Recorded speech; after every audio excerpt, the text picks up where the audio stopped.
哟哟哟，有没有发现我们 Ramadan 拍了好多集啊？点击都不高。哎呀，无所谓啦。但你知道马上这个 Puasa 要结束了，要过一个什么节日吗？开斋节啊。对，开斋节。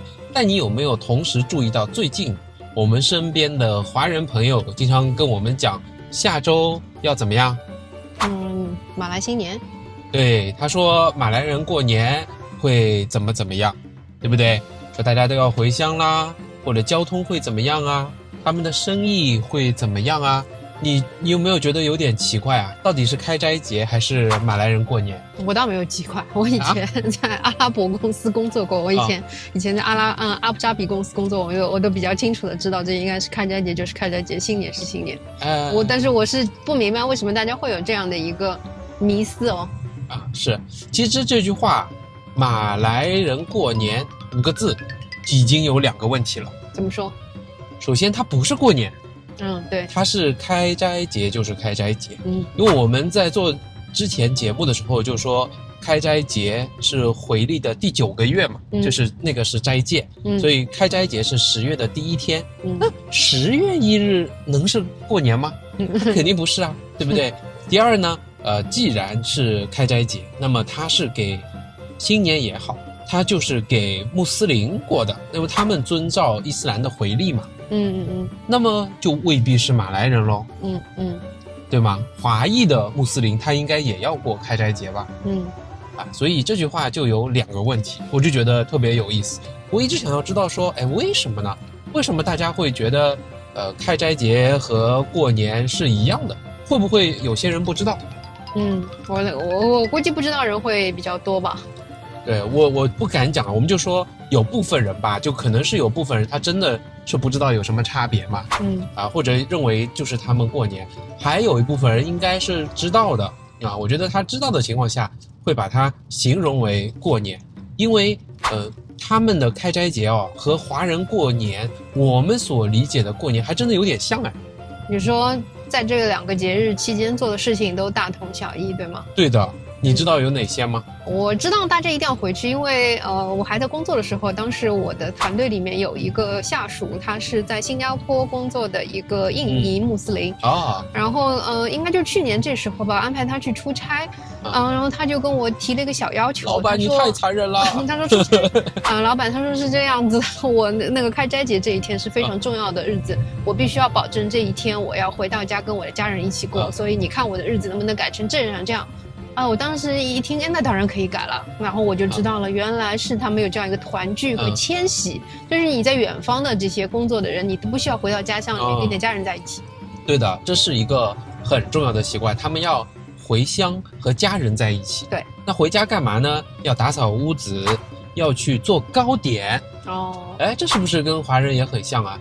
他们我不懂是否是就是慢慢融合了一些华人的习惯，他们也会给红包。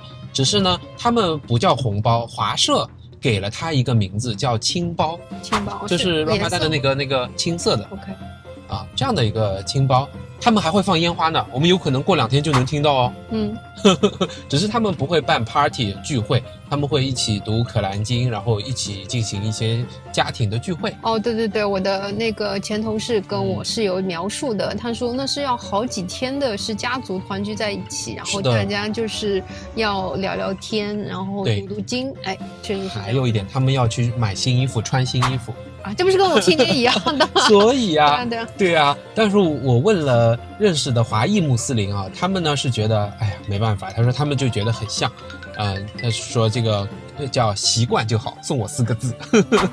其实人家这样华人这样去说的话也没有错嘛，就是我们等于是给他重新去命名了一个大家都能够明白，就是这个他们那个新年会做些什么事情，我觉得挺好的一个概括了。我倒是有过一些认知的变化。一开始我觉得说人家过的如果是开斋节，我们把它称之为过年，说实话设身处地的想，我会觉得有点不开心，因为他搞错了一个基本的事实嘛。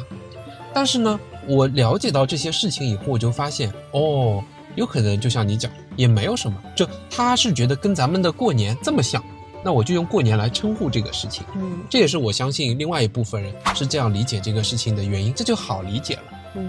而且再进一步理解，你知道吗？像华人过的新年，有很多马来人也称为就叫 Raya Cina。Raya 这个词儿一直看到哈利 Raya。对啊，就是胜利嘛，他们熬过了需要禁很多欲的，需要反思的整个布阿萨的过程，那就是胜利了。他们也会用他们的认知来认识华社的一些事情。这个我就觉得更好玩了。你有没有发现很多人都是站在自己的认知框架内去认识事物的？有时候是不得已，只能这样。我觉得站在自己的框架去认知事物也挺好的呀。就比如讲说，以前我们中国过年的时候，我的那些外国老板，因为我的老板基本上全是欧洲系的、欧美系的，他们每次在我放假之前都会跟我说一句话：你要过一个restful， 然后是没有工作的假期。我当时就非常奇怪，我说没关系啊，这个事情我可以在过年的时候，然后我帮你做掉一点。然后他就跟我讲，他说你们过年是这么重要的事情，就像我们西方过圣诞节一样。我们不会在西方圣诞节希望自己工作，我们当然也不会这样想你。我觉得这个别人用他的角度来去思考，我觉得很正常的事情。是他会把自己的一些习惯当中好的一些习惯啊、心态啊、价值观啊，也会带到给别人。对啊，你想我们如果华人把它称之为马来人过新年，我们是不是也会同样的就是送上我们华人过新年的一些祝福？是的，也会留更多的时间去给他们自己家人团聚，不会去打扰他们一些工作上的事情，对不对？对，也挺好的呀。在大马就是大家有更多的融合，因为多元文化所产生了。那有时候呢，又会把你的一些不正确的认知带到别人身上，也可能，因为我们的认知是局限的嘛。我举个小例子，比方说我早上在吃nasi lemak，我说这个叫手抓饭，因为正是因为它特殊，我才称它为叫手抓饭吧。如果天天用手吃的人，那别人看你用筷子吃饭，才说你吃的是筷子饭，他不会说是手抓饭。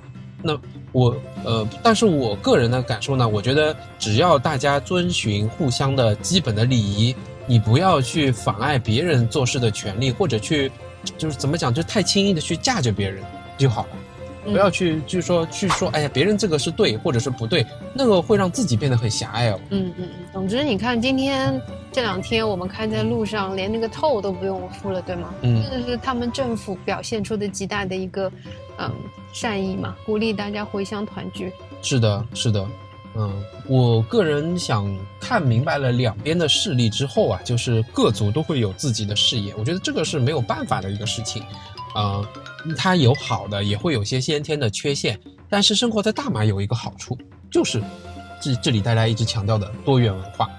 对啊，它多元文化体现出来对于各族节日的这个庆祝，包括我们小孩学校里面说，庆祝各个马来西亚的这个国定节日，也是他们重要的教育的一部分嘛。对，他们把过节，因为过节要做的各种活动啊，老师对此进行的教育啊，也视为日常教学的一部分。对，那你从小就会变得很包容嘛，你会知道你看他们和我是不同的。但这种不同，我们是可以和谐相处的。其实我们一直在考虑，我们一直讲大马人善良吗？大马人为什么这么好？我们在这儿也能够感到平和，是非常有可能就是和这种多元种族生活在一起的事实是有关系的。那肯定是嘛，你想别人的别的族裔的节日，我们也要来庆祝，那不是生活当中快乐的理由又多了一条吗？大家过节吗？对。